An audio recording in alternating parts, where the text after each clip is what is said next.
Some men aren't looking for anything logical, like money. They can't be bought, bullied, reasoned, or negotiated with. Some men just want to watch the world burn. Welcome back to Thinking Critical. This is Wes, and if you're a veteran of the channel, you know that I was exceptionally impressed by Sean Gordon Murphy's Batman: The White Knight. Just one of the best comic stories that's come out probably in the last 5 years. I think it was borderline instant classic. It's one of the best stories I've ever read in trades.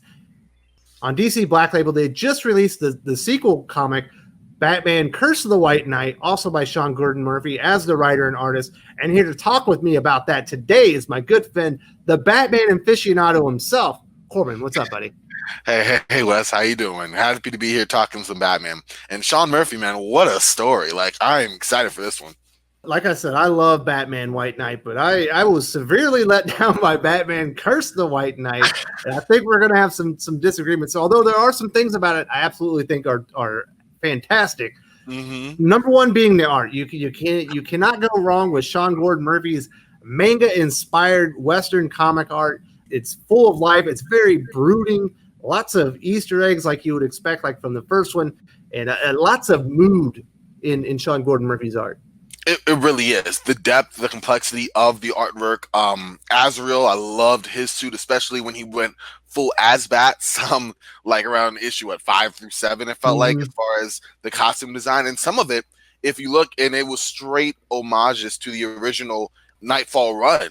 There was one with Azrael kind of going into the Gotham cityscape, and the first time we see him in his new Batman redesigned outfit, and Murphy did the exact same panel in his own style, and it was striking and beautiful to look at. And it's still one of my favorite images when I think of Curse of the White Knight, that one panel for panel shot, but just the way that he did it, adding at weight and character. And yeah, we have to acknowledge that Nightfall went through many different artists during its run, so the interpretation of the costume was changed from artist to artist, but the general concept being the same. But for me, Murphy's conception of that, is like the definitive Azrael Batman suit for me. That dark blue, everything layered perfectly. It was a great shot. And like you said, there was many of them that captured emotion and theme and just an overall sense of place while reading it that I really enjoyed. There's no denying Sean Gordon Murphy is a master artist. He's one of the best in the entire industry, and his take on Batman and the Batman universe is phenomenal. I love it. So when we get into the actual story, there's some stuff about this I really like, but some of it falls apart for me. Like the very first issue, we're introduced to Edmund Wayne and Laffy Arkham, I believe it is. They're having a duel. It looks like one of them's a vampire, and Edmund Wayne wins the day. He throws Laffy into a pit as he starts laughing, with reminiscence of the Joker, and we kind of begin our story about this Curse of the White Knight. And I think it's cool because there's a lot of revelations on what this means. It's carried out through the entire series as to what that means, and it all has to do with the Bruce Wayne, the Wayne family legacy. No, I agree. I'm not gonna. For me, I was thinking as I read it, how would that tie into the story that we're in now, especially all of these centuries later? And I'm like, okay, obviously the Batman fan, this doesn't take crazy to go, okay, Arkham Asylum, Edmund Wayne, who is he related to? You know what I mean? Like, these aren't exactly Easter eggs here, but it was interesting to see that and go, okay, how is it setting the background or setting the foundation for how the story is going to succeed now, and what secret capacity Ben had all the way back then that could impact Bruce Wayne? I thought it was interesting for sure. Definitely ties right into the current arc that we're in, or the current state of Gotham and Bruce Wayne, because over time we start to learn these things that maybe Edmund Wayne wasn't the good guy, or maybe not quite the good guy. And of course, the big reveal, and I think this is a good twist, but it doesn't. Here's the problem: it doesn't really change my thoughts on Bruce Wayne or Batman or Gotham or anything. Is that it wasn't actually Edmund Wayne who threw Laffy Arkham into the pit. It was Laffy Arkham who threw Edmund Wayne into the pit, killed him, and he assumed his identity. So Bruce Wayne is actually an Arkham, which is a cool twist. It's very interesting, but it doesn't fundamentally change my thoughts on Batman. I don't think it changes the character, and I don't really even think Batman would think twice about it. It's not like he's who he is because his last name is Wayne. He's who he is because of who his father was, who Alfred is, and I don't think that would challenge the character quite like it's implied in the story. It was interesting, like definitely a wrinkle. I would have read that if it had not been stressed and went, oh wow, that's interesting. Like leave it up to the reader to go, interesting. But they played it up as if it was big. And I'm not gonna lie, it was a modest level. But again, this is where the time separation almost knocks it a little bit because it's been so long since then. And when you think of the one story between Batman and identity, if there's an identity crisis for him, is who is he, Bruce Wayne or Batman? It's not, am I an Arkham? Does that even factor into my thinking? Does that negate all the work I've done as Batman, all the work I'll continue to do as Batman? No, because his own personal story that's led him to this transformation and these dual identities between Batman and Bruce Wayne. So it factored a little bit, like, okay, I'm Bruce Arkham, you know what I mean? Like slightly, but at the same time, Batman is bred of the experiences that Bruce experienced. So his family history doesn't really heavily factor into that at all. And if you think about it, I mean, his father didn't factor. It's not like this is a legacy of Batman. It's not like it's the order of Saint Batman, like this for Saint Dumas and Azrael. This isn't really a legacy. It started with Bruce and it's his story. So I agree. Like it was, oh wow, it's crazy. And it was interesting to kind of get that reveal later. Like, I guess like a payoff there because I read it and kind of moved past it. And you go back, it's like, oh wow. I agree with you, Wes. There was nothing there that was like, oh, this fundamentally changes how I look at Batman. With the story itself, I thought the first 3 issues were like gangbusters. And then I thought there's a little dip on issue 4, and then Batman kind of starts the wheels start to come off the character for me because he starts being played up like an imbecile. You know, he lets Gordon basically get murdered right in front of him. Mm-hmm. His own fault, no one's fault but his. And then when Barbara Gordon goes out to confront Azrael, he lets her basically get paralyzed. And I'm like, Batman's a lot of things, but he's not incompetent, especially in battle. And he doesn't let his friends get murdered. He doesn't let them get, paralyzed in battle right in front of him. And that's when I'm starting to read this, I'm going, this isn't really Batman. I understand it's Elseworld. If you're just going to make an incompetent hero who lets people die, just don't make it Batman. See, I think we're kind of having a parallel of the same discussion we had a while ago, Wes, with Batman and Tom King, where I said that it's not Batman that Tom King's writing. It's Tom King writing as if he were Batman, in terms of putting so much of a different element to the character that you negate all the history in there. Now, the mistake that Tom King made or was making was that was the signature Batman title. It wasn't the Elseworlds label or something that could be hidden under until later or, whatever the case may be. Whereas with Sean Murphy, yes, we understand that is the Murphyverse, as it's being called, and that is not Batman. But even then, there is some figment, some semblance of the Batman mythos that you take into consideration with this. And you're right. He did this with Batman White Knight, the same thing, where after Alfred died, or leading up to Alfred died, he had lost his cool and was being totally irrational. And, Batman has moments of that, but he's not ruled by that. If anything, he's thought of as the great detective and analytical and trying to figure things out and not just fly by the seat of the pants. Oh, that's not him. I already know to take it with a grain of salt, especially after having read White Knight and the just crazy finale that book brought. I knew going in that, Murphy plays hard and fast with his rules. So I wasn't really too concerned, I guess. But I did look and go, okay, yeah, that part, And then Gordon went, and I liked how even the depth, how they did, I think it was issue 3, that was like, oh, will he die? And then issue 4 was confirmed, and that weight, because I didn't know, it was like, oh, wow. That's kind of, the emotional weight kind of helped there. And I think his sense of timing as far as adding the emotion was good. But you're right, the Batman element entirely, I mean, even down to, I know we'll probably get to that, the climatic finish with Azrael, it was like, oh, I don't do the code. Oh, screw the code. And, he didn't know what he wanted to do.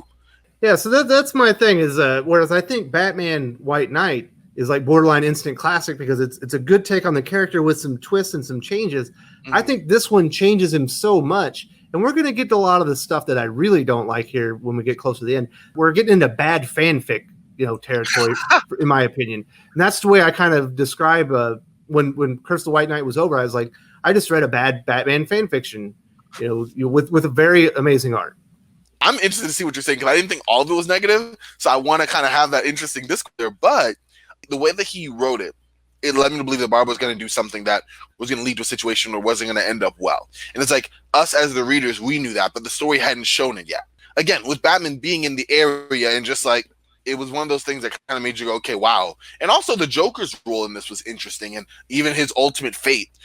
they played it a lot. I mean, I understood that Azrael was the main baddie, if you will, but the way that a lot of DC villains, Batman villains in this story were handled, I guess either A, Sean Murphy knew there was going to be a limited run. The Murphyverse is going to be 2 books, maybe 3. I know it's like a Catwoman spinoff or something being done, possibly. So he knew that his run was limited, or was he just going, hey, we're just going to wipe them out? That really limits the potential of major stories. I mean, have Mr. Freeze, I suppose, and I mean, there was a lot of his rogues gallery that did not make it through the end of the book. You know what I mean? Just random, it felt like. Well, it's supposed to be its own imprint moving forward, the Murphyverse. But, when we start getting into we start talking about Joker, like the idea that the Napier Initiative would still be embraced by the citizens of Gotham, I find ridiculous. They know that, he ended up turning on them in the last book. Nobody would keep signing on to this, whether he was right or wrong, because in the end he was found to be fraudulent and a villain. But we also learned that Harley Quinn, or the original Harley Quinn, was pregnant at the time. Jack Napier, while he wasn't Joker when he was sane, and they had twins, I believe it is. And she plays a large part in this. She almost becomes like Batman's emotional security blanket, and with the absence of Alfred. And this is probably the part that I hated the most.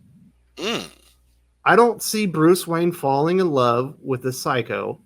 Certainly not one with a couple of kids with Joker. That's really weird. And then that last scene, he's being taken off to jail, and they're like touching fingertips, through the fucking paddy wagon. I was like, you gotta be kidding me. This is one of the worst moments in comic. This is stupid. I mean, I gave it a little more lax, I guess, because of someone who's been just inundated with Batman Selina stuff, Bruce Selina, Batcat, whatever. I thought it was interesting. I thought that, she's psycho, like you said, but she is more devoted mother. She is definitely more of a heroine in this story. And really, it's kind of a tragedy, this situation that she's having to endure. So I looked at it again, like Murphyverse kind of, where it's like, okay, it's Harley Quinn, as we know, but at this point, she's matured. She's kind of grown out of it. I could see her becoming the character that she is.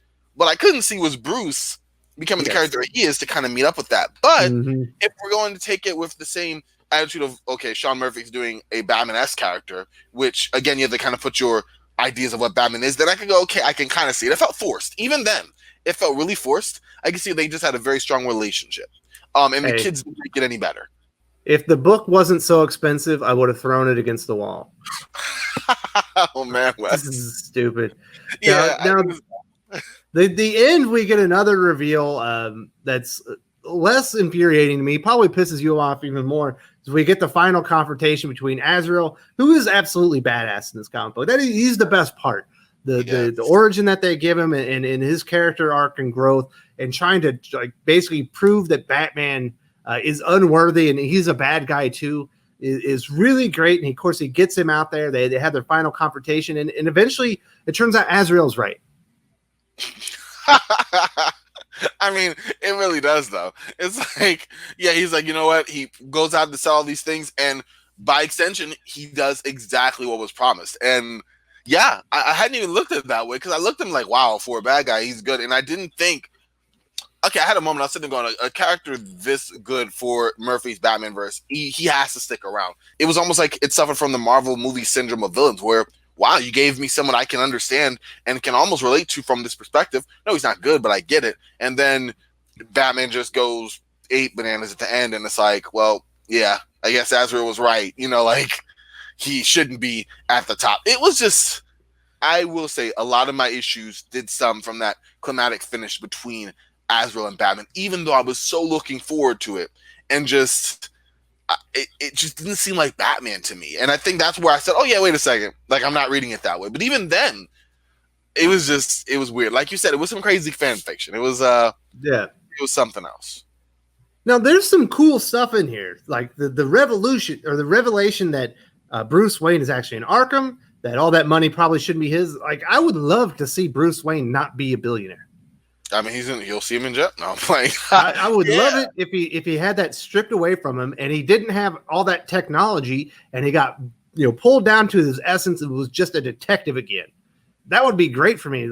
But the way they did it, it's almost as dumb as the Dark Knight Rises. I like that movie more than most people, but the way that they take his money is ridiculously stupid and unbelievable. The way that they take his money in this book is ridiculously stupid and unbelievable. And the fact that he's being taken off at the jail at the end because he's a murderer who's in love with Harley Quinn, who has Joker's babies. It's like too many bridges, way too far. Low quality fanfic, in my opinion. I love Sean Gordon Murphy. I enjoy the Murphyverse. Batman White Knight is amazing, but this, my friend, was not. When you say it, when you like just spelled it out, I went, oh, like yeah, I guess it does paint quite the demented picture. Like the way you said it just kind of like summed it up in a way that I was like, oh yeah, that is kind of bad. Because I was like, not too horrible. But now that you said, I have to look back and go, okay, it had a couple of ugly warts. What did you think about what did you think about having Jason Blood in there? I love the last. Oh, you're talking about Jason Blood. I thought you were about to say Jason Todd. No, my fault. No, Jason Todd. That again, another story. But no, Jason Blood. The historian for the Order of Saint Dumas. Mm-hmm. Yeah, that was cool. Like I said, there's always great Easter eggs. There's always great little cameos in these Sean Gordon Murphyverse books. But the best one to me was Jason Todd showing up at the end. I wouldn't mind seeing Sean Gordon Murphy's version of Under the Red Hood. Jason Todd returning into his life, and maybe now that Bruce has been brought down a couple pegs, maybe trying to assume the Batman mantle, and maybe Bruce Wayne having to fight to get it back. That would be awesome. That would be, yeah, that's true. If we can kind of, and you're right, this battle for the cow. There you go. And you could say this timeout period that Bruce is currently under can give him the perspective needed to understand, wait a second, what does Batman do? Oh, this, and this, and then come back as the Batman that we would more or less expect in a Batman book, even understanding it's in the Murphyverse. I agree with you because, it kind of went wild. It went wild. And I like that for an Elseworlds book that, like, there's the thing. I don't want to totally knock it because as an Elseworlds book, I want it to be different. You know what I mean? If it's anything along the same lines to a certain extent, then I'm reading another version of another story I can get, detective or, Batman or whatever, or something that's not too far-fetched. So I liked it being its own, like, you're not going to give this mix up with another Batman story, at least not clearly. And I enjoyed that. Give me a little bit where I go, okay, it's Elseworlds for a reason.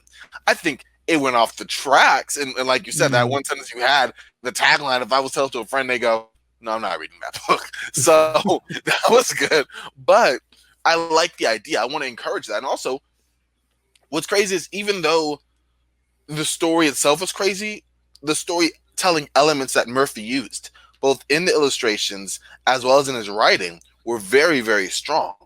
Even throughout it, where I was able to suspend my even comprehending all this information, going, oh, wow, okay, wild, but all right, and to continue moving on the story, because it was a story that I maybe I just like Murphy so much as a storyteller. I'm sure you do as well, Wes, where I can't even fully hate the book because I liked the art. I don't know. It wasn't like the Tom King run where, and I'm forgetting the artist's name Clayman, Jorge Fornes, they had Michael Yannon in there. There you go. And we were talking about how the artwork is so dang good for the writing to be so dang bad.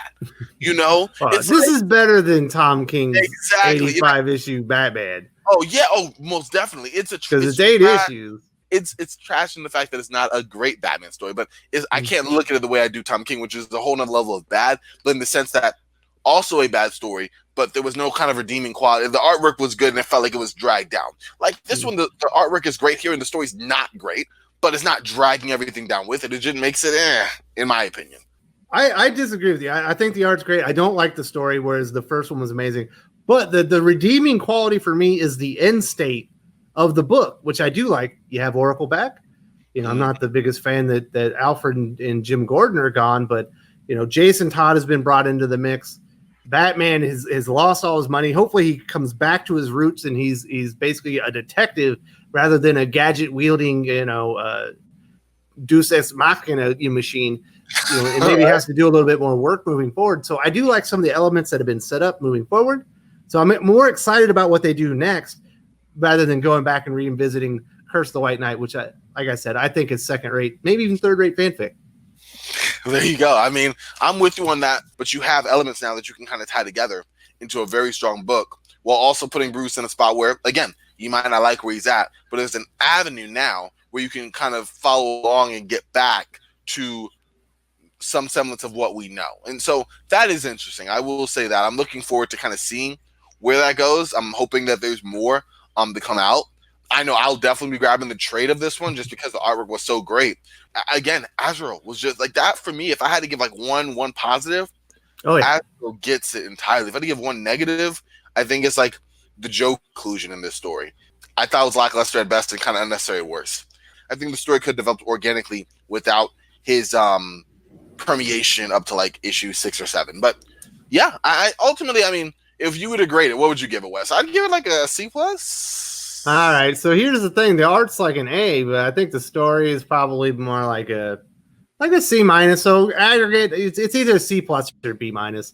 It's certainly not a classic. It's not something I want to revisit again because of the story. But if you want to see beautiful Batman art, pick it up. It's beautiful. It is really nice. It's awesome. All right, Corbin, that's going to wrap us up talking about Batman Curse and the White Knight.